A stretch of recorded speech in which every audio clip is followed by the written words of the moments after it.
In 2002, conditions on the Skagit River were perfect when this record run of chum salmon returned from the Pacific to spawn. Plenty of fish meant plenty of offspring. However, the conditions weren't as hospitable for the offspring that returned in the winter of 2006.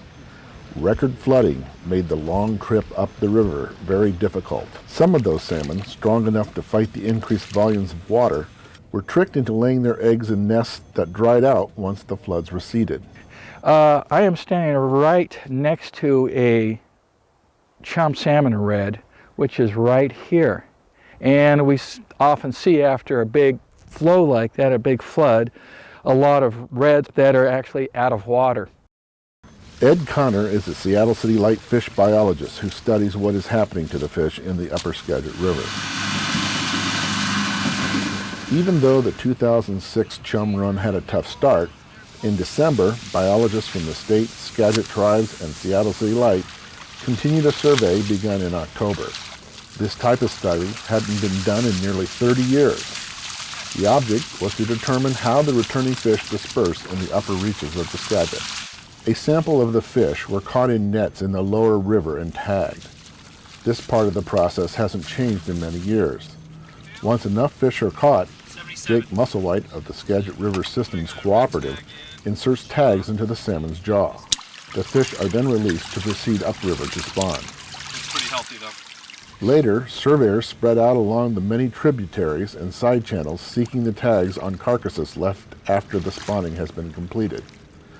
This is a very time-consuming and obviously unpleasant job, as the dead, rotting carcasses must be searched for the tags.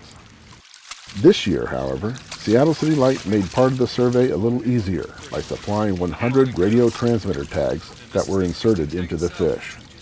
Upstream, City Light has deployed a series of hydrophones which record the tags as the fish swim past. City Light's Ed Connor and Dave Flug are conducting some long-term research on salmon in relation to Seattle City Light's operation of its hydroelectric dams. The last time the survey was done 3 decades ago, City Light had different operating standards, and the spawning fish didn't do as well.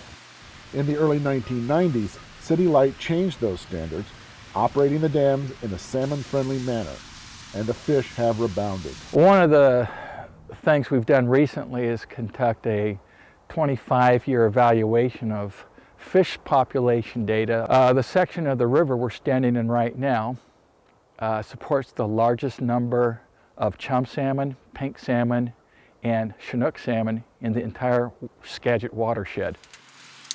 Connor and Flug have strategically installed hydrophones in areas along the river to detect the radio tag salmon. Although the plastic tags may show where a particular salmon died, the radio tags help the biologists discover more detailed behavior.